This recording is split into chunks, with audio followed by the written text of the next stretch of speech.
নমস্কার বন্ধুরা, আশা করি আমাদের এই জেনারেল সায়েন্সের ক্লাস তোমাদের খুব ভালো লাগছে। চেষ্টা করব পরীক্ষার জন্য যে সমস্ত প্রশ্নগুলো খুব গুরুত্বপূর্ণ সেগুলো নিয়ে আলোচনা করার জন্য। আজকে আমরা চলে যাব প্রথম প্রশ্নে। দেখো, প্রথম প্রশ্ন দেওয়া রয়েছে, এক ব্যক্তি মাটি থেকে 20 কেজি ওজনের মালপত্র তুলে তা ভূমি থেকে 2 মিটার উচ্চতায় নিজের মাথার ওপরে রাখল। তার দ্বারা কৃতকার্যের পরিমাণ নির্ণয় কর। এবং এখানে দেওয়া রয়েছে জি মানে অভিকর্ষজ ত্বরণ, তার মান দেওয়া রয়েছে 10 মিটার পার সেকেন্ড স্কোয়ার। তাহলে দেখো, এখানে যে যে জিনিসগুলো দেওয়া রয়েছে, প্রথমে চেষ্টা করবে যে কোনো ধরনের গাণিতিক প্রশ্নের ক্ষেত্রে ভৌত বিজ্ঞানে যে যে জিনিসগুলো দেওয়া রয়েছে একবার লিখে নেওয়ার জন্য। তাহলে কি হয়, আমাদের কোন সূত্র থেকে আমি এগোবো সেটা বের করতে অনেকটা সুবিধে হয়। আমরা এখানে দেখো কি কি দেওয়া রয়েছে। তাহলে আমরা দেখছি এখানে দেওয়া রয়েছে, প্রথম যেটা দেওয়া রয়েছে সেটা হলো এই যে 20 কেজি, তাই না? 20 কেজি দেওয়া রয়েছে। তাহলে আমরা এটা লিখবো, আমরা লিখবো এখানে ভর।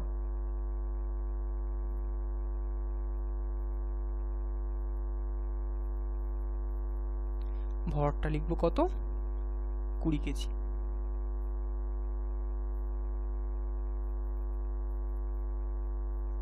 ঠিক আছে, আচ্ছা। এরপর কি দেওয়া রয়েছে? উচ্চতা দেওয়া রয়েছে। দেখো 2 মিটার, এই যে এখানে উচ্চতা দেওয়া রয়েছে, এই যে এই জায়গাটা দেওয়া রয়েছে না 2 মিটার। তাহলে এখান থেকে আমরা লিখবো উচ্চতা।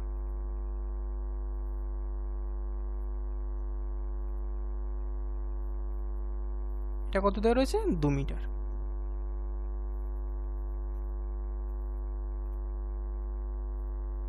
আর জি তো এখানে দেওয়াই রয়েছে। এবার দেখো, যখন আমরা কোনো বস্তুকে মাথার ওপরে রাখি বা কোনো একটি উচ্চতায় তুলে স্থানান্তরিত করি, সেই সমস্ত ক্ষেত্রে যে কৃতকার্যটা করা হয় তা পুরোপুরি স্থিতিশক্তিতে রূপান্তরিত হয়। এবং এই স্থিতিশক্তির একটা রাশিমালা রয়েছে। সেই স্থিতিশক্তির রাশিমালা হলো ভর গুণিতক অভিকর্ষজ ত্বরণ গুণিতক উচ্চতা। এটা যদি আমরা করতে পারি তাহলে সেক্ষেত্রে কৃতকার্যের মানটা সহজেই বের করতে পারব। তাহলে আমরা যদি এখানে লিখি কৃতকার্য,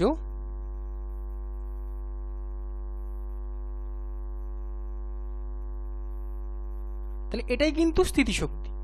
এই কৃতকার্য এটাই স্থিতিশক্তি। ঠিক আছে, এই কৃতকার্য এই রাশিমালাটা তাহলে কি হয়ে গেল? এই রাশিমালা হয়ে গেল ভর গুণিতক উচ্চতা গুণিতক অভিকর্ষজ ত্বরণ।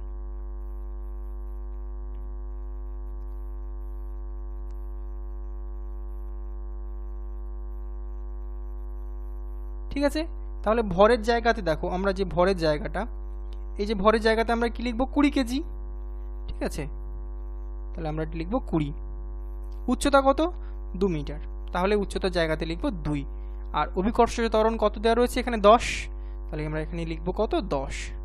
দেখো, সবটা গুণ করলে আমাদের চলে আসবে 400। আর যেহেতু দেখো এখানে ভরটা কেজি, মানে কেজি হচ্ছে এসআই পদ্ধতিতে ভরের একক, মিটার এসআই পদ্ধতিতে উচ্চতা বা দৈর্ঘ্যের একক। জিটাও দেখো এখানে মিটার পার সেকেন্ড স্কোয়ার দেওয়া রয়েছে, যে দেখো এটা হচ্ছে সবসময় জি এর এসআই একক। তাহলে সেক্ষেত্রে আমরা যদি কৃতকার্যের রাশিমালা নির্ণয় করি, যেটা বেরোবে সেটা সবসময় আসবে কত? জুল এককে। মনে রাখবে, কৃতকার্যের এসআই একক হলো জুল। ঠিক আছে, তাহলে উত্তরটা কত হয়ে গেল? Option B, 400 joule. ঠিক আছে, আশা করি বুঝতে পারলে। এরপর আমরা চলে যাব পরবর্তী প্রশ্নে।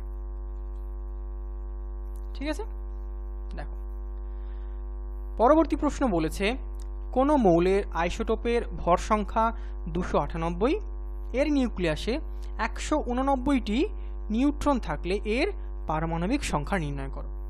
দেখো, কোনো একটি মৌলের ভর সংখ্যা কি জিনিস আগে সেটা একটু জেনে নিই, আর তারপরে আমরা পারমাণবিক সংখ্যা বের করব। ভর সংখ্যা হচ্ছে, তোমরা লিখে রাখো, ভর সংখ্যা, না একটু ইরেজ করে ফেলি।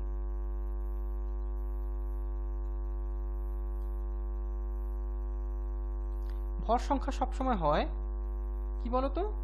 প্রোটন সংখ্যা যুক্ত নিউট্রন সংখ্যা। কোনো একটি পরমাণুতে যে কটি প্রোটন থাকে এবং নিউট্রন থাকে তাদের যোগফলকে বলা হয় ভর সংখ্যা।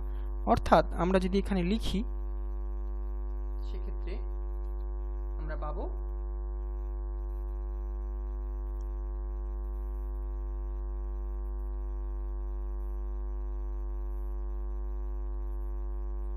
ভর সংখ্যা সমান প্রোটন প্লাস নিউট্রন। ঠিক আছে, আর পারমাণবিক সংখ্যা কি জিনিস? পারমাণবিক সংখ্যা হলো পারমাণবিক সংখ্যা, এগুলো লিখে রাখতে পারো তোমরা। সংখ্যা কি জিনিস? শুধুমাত্র প্রোটন সংখ্যা বা ইলেকট্রন সংখ্যা, কোনো একটি পরমাণু, ঠিক আছে, আয়নের ক্ষেত্রে কিন্তু হবে না, কোনো একটি পরমাণুর ক্ষেত্রে পারমাণবিক সংখ্যা হচ্ছে প্রোটন সংখ্যা, ঠিক আছে, বা আমরা ইলেকট্রন সংখ্যাও লিখতে পারি। ঠিক আছে, প্রোটন সংখ্যা বা ইলেকট্রন সংখ্যা, চেষ্টা করবো প্রোটন সংখ্যাটাই লেখার। এবারে দেখো আমাদের এখানে দেওয়া রয়েছে ভর সংখ্যা কত, 298, আর নিউট্রন সংখ্যা দেখো বলে দিয়েছে কত, 189। তাহলে আমরা যদি 298 থেকে 189 বাদ দিই, কারণ এখানে ভর সংখ্যা জায়গায় যদি এখানে বসাই আমি কত, 298, আর নিউট্রনের জায়গায় বসাবো 189, তাহলে প্রোটন সংখ্যা কি হবে, ভর সংখ্যা মাইনাস নিউট্রন সংখ্যা, তাই তো? তাহলে আমরা যদি এখানে 298 থেকে মাইনাস করি কত পাবো, 109, তাই না? তাহলে এটা হয়ে যাবে আমাদের কি সংখ্যা, প্রোটন সংখ্যা, আর এই প্রোটন সংখ্যাটাই হয়ে গেল পারমাণবিক সংখ্যা, তাই না? তাহলে আমাদের পারমাণবিক সংখ্যা কত হয়ে যাবে, 109। ঠিক আছে, আবার এরপরে আমরা চলে যাব পরের প্রশ্নে। দেখো 3 নম্বর প্রশ্ন বলেছে, যদি কোনো বর্তনীর মধ্য দিয়ে 6 মিনিটে 0.6 অ্যাম্পিয়ার তড়িৎ প্রবাহিত হয়, তবে এর মধ্য দিয়ে প্রবাহিত বৈদ্যুতিক আধানের পরিমাণ কত হবে? কি কি দেওয়া রয়েছে দেখো, দেওয়া রয়েছে সময় দেওয়া রয়েছে। ঠিক আছে, কি কি দেওয়া রয়েছে দেখো, এখানে আমাদের দেওয়া রয়েছে প্রথমে সময়, তাই না? তাহলে আমরা লিখব কত, এখানে সময়। কিন্তু একটা জিনিস খেয়াল করো, সময় কিন্তু মিনিটে দেওয়া রয়েছে। আমরা সবসময় সিজিএস একক বলো বা এসআই একক বলো, সবসময় আমরা কি করব, এই সময়টাকে আমরা কনভার্ট করব কিসে, সেকেন্ডে। তাহলে এখানে 6 মিনিট দেওয়া রয়েছে, যখনই মিনিট থাকবে বা ঘন্টা থাকবে চেষ্টা করবে সেকেন্ডে এটাকে পরিণত করা। ঠিক আছে, তাহলে আমাদের ক্যালকুলেশনটা অনেক সহজ হয়ে যাবে।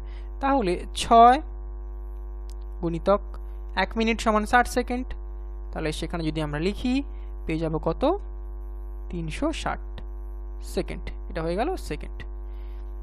আর কি দেওয়া রয়েছে এখানে দেখো, এখানে দেওয়া রয়েছে তড়িৎ প্রবাহের পরিমাণ, তাই না? তাহলে এটা যদি আমরা লিখি তড়িৎ প্রবাহ, এটা কত দেওয়া রয়েছে, 0.6 অ্যাম্পিয়ার। ঠিক আছে, সবসময় মনে রাখবে আধান সমান আধান। ঠিক আছে, আধান সমান তড়িৎ প্রবাহ গুণিতক সময়। তড়িৎ প্রবাহ গুণিতক সময়, কারণ তড়িৎ প্রবাহের সংজ্ঞাই বলেছিল যে একক সময়ে কোনো একটি অংশ দিয়ে যে পরিমাণ আধান প্রবাহিত হয়। ঠিক আছে, তাহলে সেক্ষেত্রে একক সময় যে পরিমাণ আধান প্রবাহিত হয় সেটা যদি তড়িৎ প্রবাহ হয়, তাহলে আমরা আধান সমান বলতে পারি তড়িৎ প্রবাহ গুণিতক সময়। সেক্ষেত্রে আমরা যদি এই দুটোকে গুণ করি, তাহলে তড়িৎ প্রবাহ কত, 0.6 ইন্টু 360। এবার দেখো এটাকে যদি আমরা গুণ করি আমাদের ক্ষেত্রে চলে আসবে কিন্তু 216।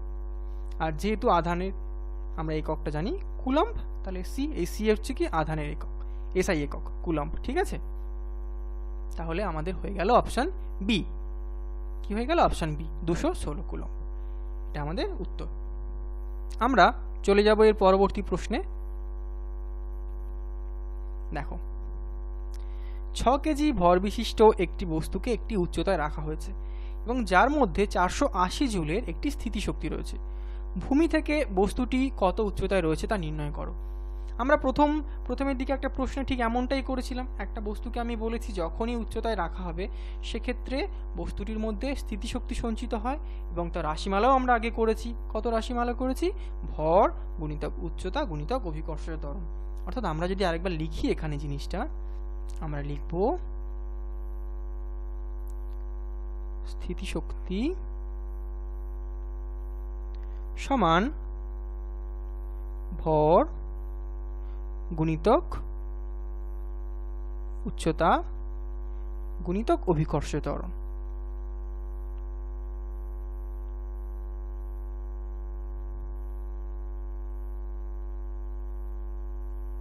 ঠিক আছে, তাহলে এখানে দেখো স্থিতিশক্তির জায়গাতে আমি বসিয়ে দিলাম কত? 480 দেওয়া রয়েছে, 480 জুল। তাহলে আমি এখানে বসিয়ে দিলাম দেখো 480। ভর দেখো কত বলা রয়েছে এখানে? ভর বলা রয়েছে 6 কেজি, তাহলে 6 বসিয়ে দিলাম। উচ্চতাটা খালি রাখলাম আমি। অভিকর্ষীয় ত্বরণ দেখো দেওয়া রয়েছে। আচ্ছা, একটু ভুল আছে এখানে, 10 মিটার পার সেকেন্ড স্কোয়ার হবে, মনে রাখবে। ঠিক আছে, মিটার পার সেকেন্ড স্কোয়ার হবে এটা। জি, অভিকর্ষীয় ত্বরণ। তাহলে এর মান কত? এখানে আমি বসিয়ে দিলাম 10। তাহলে এখানে যদি আমি উচ্চতা মানটা বের করি, তাহলে উচ্চতার যদি লিখি কি হবে? তাহলে 480, আর এইগুলো গুণ রয়েছে তাহলে ভাগ হয়ে যাবে। এই শূন্য কাটলাম, 6 দিয়ে কাটলে হয়ে গেল 8। তাহলে উচ্চতা হয়ে গেল 8। আর যেহেতু সবগুলোই এসআই একক রয়েছে, উচ্চতার এসআই একক মিটার, তাহলে অবশ্যই উত্তরটা হবে 8 মিটার। ঠিক আছে, আমরা এরপরে পরবর্তী প্রশ্নে চলে যাব। 5 নম্বর প্রশ্ন, যদি অবতল দর্পণের বক্রতা ব্যাসার্ধ 6.2 সেন্টিমিটার হয় তবে এর ফোকাস দৈর্ঘ্য কত হবে? ফোকাস দৈর্ঘ্যের সঙ্গে বক্রতা ব্যাসার্ধের একটা সম্পর্ক রয়েছে। কি সম্পর্ক? দেখো, ফোকাস দৈর্ঘ্য লেখো, ফোকাস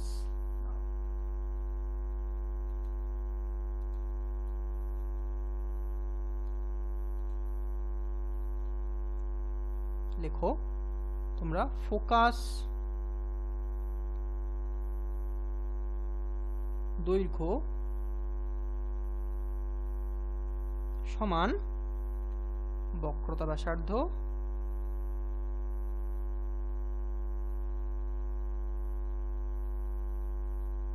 ডিভাইডেড বাই 2। অর্থাৎ ফোকাস দৈর্ঘ্য সবসময় বক্রতা ব্যাসার্ধের অর্ধেক হয়। তাহলে আমরা যদি বক্রতা ব্যাসার্ধের মানটা বসিয়ে দিই, এখানে দেওয়া রয়েছে দেখো 6.2 সেন্টিমিটার দেওয়া রয়েছে না? তাহলে 6.2 যদি এখানে বসিয়ে দিই বক্রতা ব্যাসার্ধের জায়গাতে, আর নিচে 2 দিয়ে ভাগ করি, তাহলে কত পাবো? 3.1। 3.1 এটাও হবে সেন্টিমিটার। ঠিক আছে, এখানে সেন্টিমিটার অপশন হবে, এটা সেন্টিমিটার। 3.1 সেমি, অপশন এ, এটাই হচ্ছে সঠিক উত্তর। ঠিক আছে, দেখো পর্যায় 2 এর অন্তর্গত একটি মৌল তীব্র শৃঙ্খলায়ন বৈশিষ্ট্য প্রদর্শন করে। এই মৌলের ইলেকট্রন বিন্যাস কোনটি? দেখো, এই যে এখানে ইলেকট্রন বিন্যাসগুলো দেওয়া রয়েছে, ঠিক আছে, এটা তো কখনোই হবে না দ্বিতীয় পর্যায়ে, কারণ এখানে দেখো পর্যায়টা 3 হয়ে গেছে, 3টে এখানে পর্যায় চলে এসেছে। এটাও ঠিক 3টে পর্যায় চলে এসেছে, তাহলে এই দুটো অবশ্যই বাদ চলে যাবে। তাহলে পর্যায় 2 এর মধ্যে দুটো মৌল থাকছে, অপশন বি এর একটা, অপশন সি এর একটা। এখন 2 আর 6 দেখো, এটা যোগ করলে মোট ইলেকট্রনের যে সংখ্যা সেটা হয়ে যাচ্ছে 8, এবং 8 ইলেকট্রন বিশিষ্ট মৌল সাধারণত হয় অক্সিজেন, কিন্তু অক্সিজেন। আর এই 6 এটা হচ্ছে কার্বন। এখন এই দুটোর মধ্যে একমাত্র শৃঙ্খলায়ন বৈশিষ্ট্য প্রদর্শন করে কিন্তু কার্বন, অর্থাৎ সঠিক উত্তর হবে অপশন সি। শৃঙ্খলায়ন বৈশিষ্ট্য মানে কার্বন অনেকগুলো শৃঙ্খল তৈরি করতে পারে, এইভাবে অনেকগুলো কার্বন শৃঙ্খল তৈরি করতে পারে, উভয় দিকে এরকমভাবে কার্বন শৃঙ্খল তৈরি করতে পারে। বুঝতে পেরেছ? এরকম কার্বন অনেক শৃঙ্খল তৈরি করতে পারে, এই জন্য এগুলোকে বলা হয় শৃঙ্খলায়ন বৈশিষ্ট্য। তাহলে অপশান কি হয়ে যাবে? অপশান সি, এটা হয়ে যাবে সঠিক উত্তর। ঠিক আছে, এরপর আমরা চলে যাব পরবর্তী প্রশ্নে। দেখো, একটি বৈদ্যুতিক বাল্ব যার ভোল্টেজ 240 ভোল্ট এবং তড়িৎ প্রবাহ 0.6 অ্যাম্পিয়ার, বাল্বটির ক্ষমতা কত? যখন কোনো বৈদ্যুতিক বাতির ক্ষেত্রে ভোল্টেজ দেওয়া থাকবে এবং তড়িৎ প্রবাহ দেওয়া থাকবে, তাহলে তাদের ক্ষেত্রে ক্ষমতা বের করার নিয়মটা তোমরা দেখে রাখো।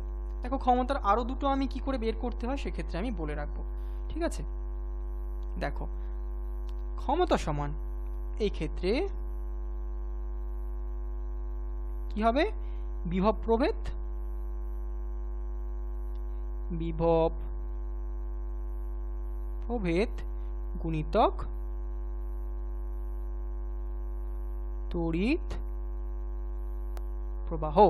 তাহলে বিভব প্রভেদ এখানে কত, 240 ভোল্ট, তাহলে এখানে আমি বসিয়ে দিলাম 240। আমি আগের দিনই বলেছিলাম আগের একটা ক্লাসে যে ভোল্ট থাকলে সাধারণত সেটা বিভব প্রভেদের একক হয়। তাহলে বিভব প্রভেদের জায়গায় আমরা 240 বসিয়ে দিলাম। আর তড়িৎ প্রবাহ কত বলেছে, 0.6, এটা বসিয়ে দাও, দেখবে 240 গুণিতক 6/10, এটা যদি করো 10 কাটাকুটি করো তাহলে দেখো 144 ওয়াট, ক্ষমতার একক হচ্ছে ওয়াট। তাহলে সঠিক উত্তর কোনটা হয়ে যাবে, হয়ে যাবে এটা। ঠিক আছে, অপশন সি। আচ্ছা, আমি এখানে আরো দুটো তোমাদের সূত্র বলে রাখি, ঠিক আছে, যেটা তোমাদের কোনোভাবে যদি বৈদ্যুতিক বাল্বের ক্ষমতা বের করতে দেয় সেক্ষেত্রে কিন্তু কাজে লাগবে। ঠিক আছে, দেখো আমি এই অপশনটা, হ্যাঁ এই জায়গাটা মুছে আমি সূত্রগুলো লিখে রাখছি, তোমাদের সেটা পরবর্তীকালে কাজে লাগতে পারে অন্য কোনো ধরনের প্রশ্নের পরীক্ষাতে। ঠিক আছে, কখনো হয়তো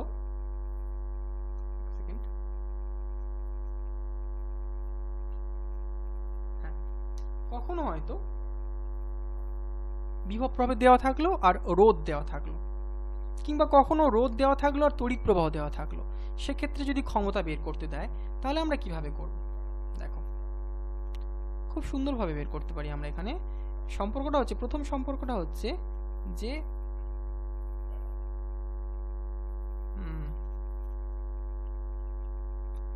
ক্ষমতা সমান বিভব প্রভেদ একটা তড়িৎ প্রবাহ, এটা একটা সম্পর্ক। আর যদি বিভব প্রভেদ আর রোধ দেওয়া থাকে তাহলে সেক্ষেত্রে কি করব, সরি বিভব, এক সেকেন্ড একটু লিখতে ভুল হয়েছে বানানটা, ঠিক আছে আমি লিখে দিচ্ছি আবার, তোমাদের অসুবিধা নেই। ক্ষমতা সমান, তাহলে এখানে এটা তো থাকলো বিভব প্রভেদ,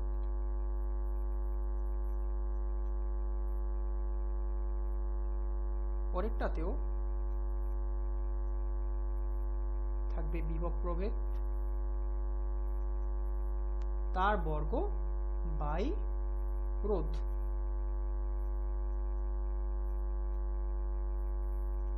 এটা দেওয়া থাকলো। এছাড়াও যদি তড়িৎ প্রবাহ আর রোধ দেওয়া থাকে সেক্ষেত্রে কি হবে, যদি তড়িৎ প্রবাহ আর রোধ দেওয়া থাকে সেক্ষেত্রে তোমরা করবে তড়িৎ প্রবাহ তার বর্গ গুণিতক রোধ। ঠিক আছে, এই তিনটে ভাবে কিন্তু ক্ষমতা বের করা যায়। এবারে প্রশ্নে দেখবে যে দুটো দেওয়া থাকবে সেটা যদি বিভব প্রভেদ এবং তড়িৎ প্রবাহ দেওয়া থাকে তাহলে প্রথম সূত্রটা এটা কাজে লাগাবে। ঠিক আছে, এই প্রথম সূত্রটা কাজে লাগাবে। যদি বিভব প্রভেদ এবং রোধ দেওয়া থাকে তাহলে সেকেন্ড সূত্র কাজে লাগাবে। যদি তড়িৎ প্রবাহ আর রোধ দেওয়া থাকে তাহলে তৃতীয় সূত্রটা কাজে লাগাবে অবশ্যই। ঠিক আছে, এরপর চলে যাব আমরা 8-এ। দেখো বলেছে স্থির অবস্থা থেকে একটি গাড়ি সোজা রাস্তা দিয়ে সমান হারে 3 মিটার/সেকেন্ড² ত্বরণে 8 সেকেন্ড এগোয়। এই সময় গাড়িটি কত দূরত্ব অতিক্রম করবে তা নির্ণয় করো। ঠিক আছে, দেখো এই প্রশ্নের ক্ষেত্রে যে সূত্রগুলো কাজে লাগবে, সাধারণত এই দূরত্ব সংক্রান্ত 3টে সূত্র হয়। ঠিক আছে, 3টে বা 4টে সূত্র হয়। সেই সূত্রগুলো যদি মনে রাখতে পারো তাহলে কিন্তু সহজেই করতে পারবে। আমি প্রথমে অঙ্কটা করে দিচ্ছি, তারপরে তোমাদের সূত্রগুলো দিয়ে রাখবো, যাতে অন্য কোনো ধরনের যদি প্রশ্ন চলে আসে কখনো তাহলে তোমরা এটা অবশ্যই সমাধান করতে পারবে। দেখো এইখানে বলেছে স্থির অবস্থা থেকে, তাই না? দেখো বলেছে স্থির অবস্থা। কোনো গাড়ি স্থির অবস্থা বলা মানেই তার প্রাথমিক যে বেগটা সেটা কিন্তু অবশ্যই কি হবে, 0, প্রাথমিক বেগ। আচ্ছা, এখানে প্রাথমিক বেগটা আমরা ইউ ধরে করলাম। ঠিক আছে, প্রাথমিক বেগকে আমরা ইউ ধরলাম, মনে রাখো 0। ত্বরণ দেওয়া রয়েছে 3 মিটার/সেকেন্ড²। তাহলে আমরা যদি এখানে লিখি ত্বরণ, তাহলে ত্বরণ কত হবে, ত্বরণটাকে আমরা এ দিয়ে ডিনোট করলাম। ঠিক আছে, মনে রেখো ত্বরণটাকে আমরা এ দিয়ে ডিনোট করলাম। তাহলে ত্বরণ সমান 3 মিটার পার সেকেন্ড স্কোয়ার দেওয়া থাকলো, আর সময় দেওয়া রয়েছে। সময়টাকে আমরা কি করব, সময়টাকে আমরা টি, এখানে সরি সময়টাকে আমরা টি দিয়ে লিখব। কত এটা, 8 সেকেন্ড দেওয়া রয়েছে। এখন দূরত্বের একটা সম্পর্ক রয়েছে, দূরত্বের সঙ্গে ত্বরণ, প্রাথমিক বেগ এবং সময়ের একটা সম্পর্ক রয়েছে। কি সম্পর্ক, যদি দূরত্বকে আমরা এস দিয়ে প্রকাশ করি তাহলে দূরত্ব সমান কি হবে, সম্পর্কটা হচ্ছে ইউ গুণিতক টি প্লাস হাফ গুণিতক এ ইন্টু টি স্কোয়ার। এখানে ইউটা হচ্ছে প্রাথমিক বেগ, টিটা হচ্ছে সময়, এইটা হচ্ছে ত্বরণ, আর টিটা আবার সময়। ঠিক আছে, তাহলে এইখানে আমাদের মানটা বসাতে হবে।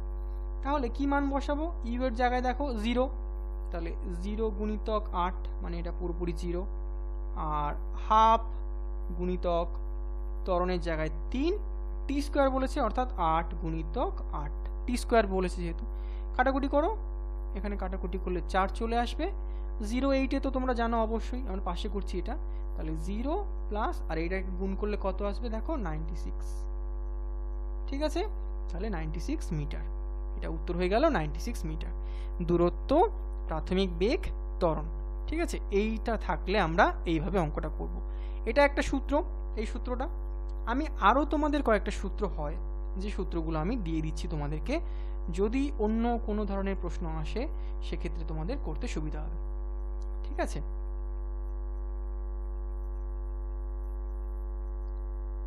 আমি দিয়ে দিচ্ছি সূত্রগুলো, মনে রাখবে। অন্য কোনো ধরনের যদি এই গতি সংক্রান্ত প্রশ্ন আসে সাধারণত, তাহলে করতে তোমাদের অনেকটাই সুবিধা হবে। ঠিক আছে, দেখো প্রাথমিক বেগ, প্রাথমিক বেগটাকে আমরা সবসময় ইউ দ্বারা ডিনোট করব, ইউ। ঠিক আছে, অন্তিম বেগ,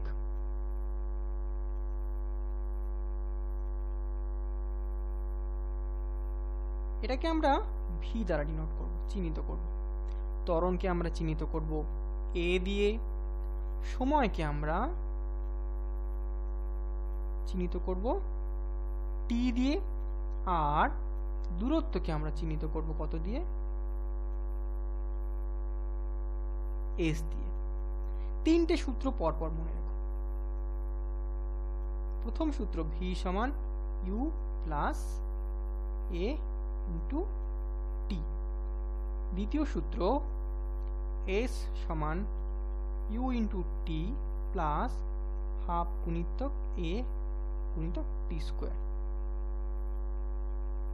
3 নম্বর সূত্র আমরা যদি লিখি, ভি স্কোয়ার সমান ইউ স্কোয়ার প্লাস 2as।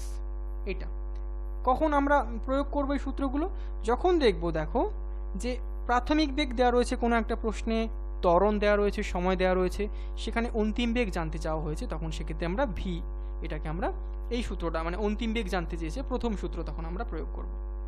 কোনো ক্ষেত্রে যদি প্রাথমিক বেগ, ত্বরণ, সময় এসব দেওয়া থাকে এবং দূরত্ব জানতে চাওয়া হয়, তখন আমরা দ্বিতীয় সূত্র ব্যবহার করব। আর তৃতীয় সূত্র যখন দূরত্ব দেওয়া থাকবে, প্রাথমিক বেগ, ত্বরণ এসব দেওয়া থাকবে, আর অন্তিম বেগ জানতে চাওয়া হবে, তখন আমরা এই তৃতীয় সূত্রটা আমরা ব্যবহার করব। আরেকটা জিনিস মনে রাখবে, মন্দনের ক্ষেত্রে যখন আমরা মন্দন হয় অর্থাৎ ব্রেক অ্যাপ্লাই করি, ঠিক আছে, গাড়ি থেমে যাচ্ছে এরকম সময়, মন্দনের ক্ষেত্রে এর পরিবর্তে শুধু মাইনাস এ ব্যবহার হবে, অর্থাৎ এই জায়গাগুলোতে প্লাসের জায়গা সব মাইনাস চলে আসবে মন্দন যখন আমাদের থাকবে। বাদ বাকি সমস্ত সূত্র একই থাকবে, শুধু প্লাস এর জায়গাগুলোতে মাইনাস এ চলে আসবে, অর্থাৎ এখানে যে মাঝখানে প্লাস দেখতে পাচ্ছ এগুলো সব মাইনাস হয়ে আসবে মন্দনের ক্ষেত্রে সেটা। আর এই সমস্ত সূত্রগুলো এগুলো ত্বরণের ক্ষেত্রে। ঠিক আছে, আশা করি ক্লাসটা তোমাদের ভালো লাগবে, অনেকটাই সাহায্য করবে। ঠিক আছে, এরপরেও আমরা অনেক গুরুত্বপূর্ণ প্রশ্ন নিয়ে আমরা আসবো, তোমরা আমাদের চ্যানেলটা অবশ্যই সাবস্ক্রাইব করে রেখো।